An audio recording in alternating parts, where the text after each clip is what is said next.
আসসালামু আলাইকুম ওরহমতুল্লাহি বারাকাতুহু।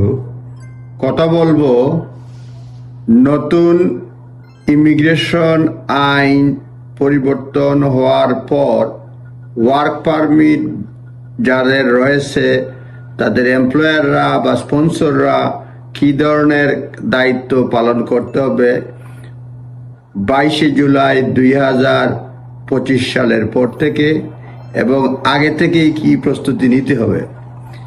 As a result of significant upcoming changes, sponsor যেসব কাজ হাতে নিতে হবে, রিভিউ করতে হবে, অ্যাকশন নিতে হবে, সেগুলির মধ্যে রয়েছে salary review. Sponsor immediate review করতে হবে, স্যালারি রিভিউ করতে হবে, যেগুলি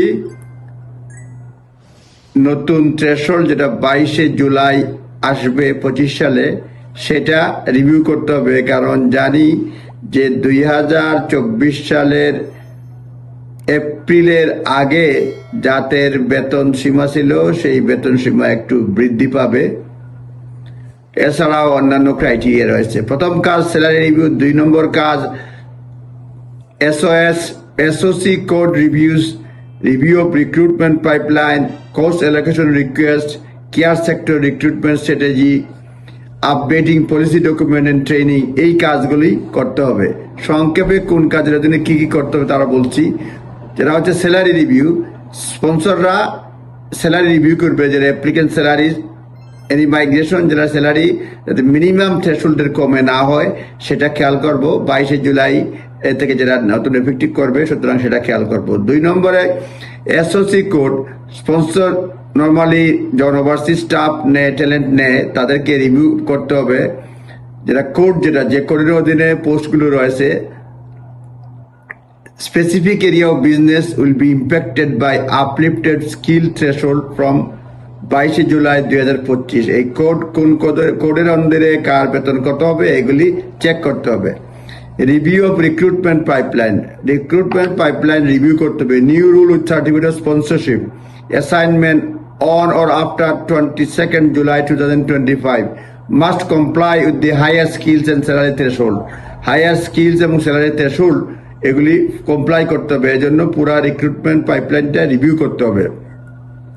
If employers intend to sponsor rule below RQF level 6, they should check each of these appears in the revised immigration salary list or temporary shortage list। যদি RQF level 6 এর নিচে হয় তাহলে টেম্পোরারি শর্টেজ অকুপেশন লিস্টে আছে কিনা দেখতে হবে। If a role is not present on temporary salary list or immigration salary list, it will no longer eligible for sponsorship। স্পন্সরশিপের জন্য এলিজিবল হবে না। Cost allocation request।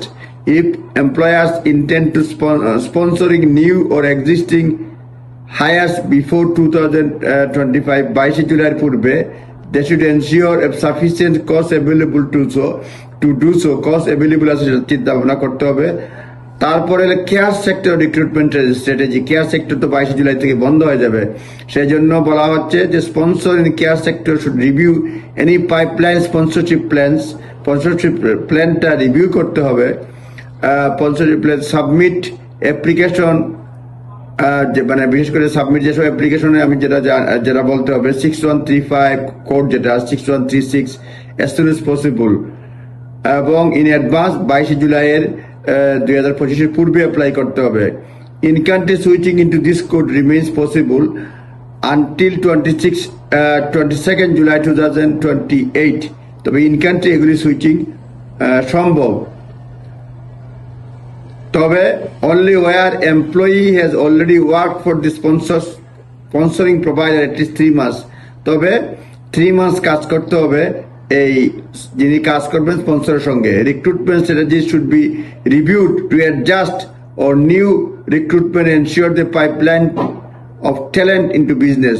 মোটামুটি স্ট্র্যাটেজি পরিবর্তন করতে হবে, তারিখের সঙ্গে মিল করে দেখতে হবে আদৌ ঠিক আছে কিনা। Updating policy documents and training। HR এবং global mobility teams should ensure that they are up to date with the changes and aware of new applicable skills and salary threshold। Template offer letters and immigration policy should be updated। এগুলি update করতে হবে, অনেক ধরনের মানে পরিবর্তন করতে হবে। Government have indicated that they will announce further information or propose immigration skill surcharge. আমরা জানি 32% স্কিল সার্চার্জ হবে, সেই ব্যাপারে গভর্নমেন্ট আপডেট করবে। New English requirement later this year, English requirement এই বছরের শেষের দিকে, সেটাও তারা জানাবে।